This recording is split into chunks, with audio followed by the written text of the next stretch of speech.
Hello and welcome to another episode of the Blueprint Roundtable. I've got Chuck Brotman with me today and Lizzie Castro, and we're so excited to talk about a topic that we've personally seen in multiple interviews, and so it's around C-suite in interviews.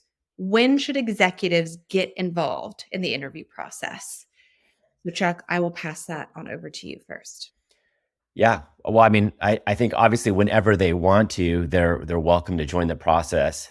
Sometimes if you're in a mid or larger company and you're hiring for individual contributor roles, it might beg the question, why they feel it behooves them to be involved, and there may be some issues to unpack and understand better if they're not, entrusting, their hiring leaders and their leaders to manage that process. But if it's something in an early stage company, or if executives are open to participation on request, I think in general, when they're, important to help sell the vision of the company. So early stage companies that don't have a great track record, executives and CEOs, founders in particular, can be really great to help get candidates excited about what the company's doing in the market and why it matters.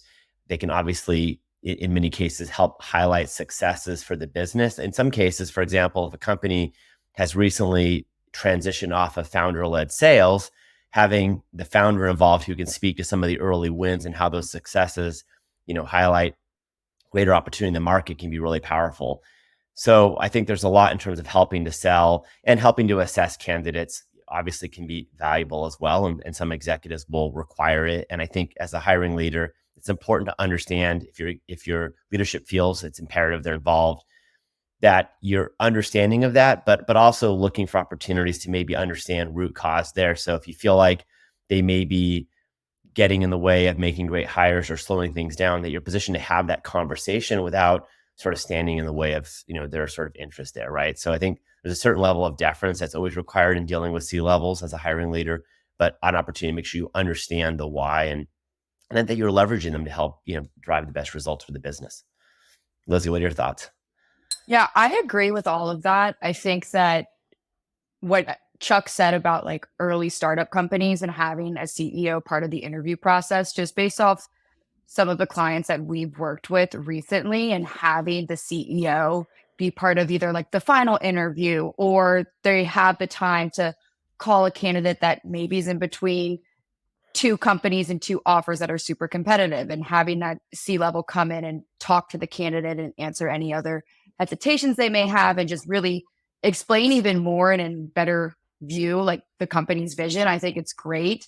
I definitely think when it comes to hiring at a higher level, so if you're hiring a VP, executive, another C-level, they 100% should be on it. Of course. Yeah, I think there's a lot of pros to it, because at the end of the day, the CEO is able to CEO, I keep saying, but any C-level, they're able to really explain the vision of the company and where that growth is going and what they're working towards. And they're sometimes the best people that can really get a candidate excited. Yep. Absolutely. No, I agree. It's all about how you use it, right? So, it should be used as a selling point for individual contributor roles, for all roles, right? But the the challenge is when that starts to become a bottleneck, or they're the decision maker over their hiring manager, right? And then that's a whole nother thing of like, if you don't trust them to make that decision, there's something awry there. But I agree. Good advice. Well, that's all we have today on the Blueprint Roundtable, but thanks for joining us. Don't forget to subscribe to our series on YouTube or at blueprintexpansion.com. See you in the next episode. Bye.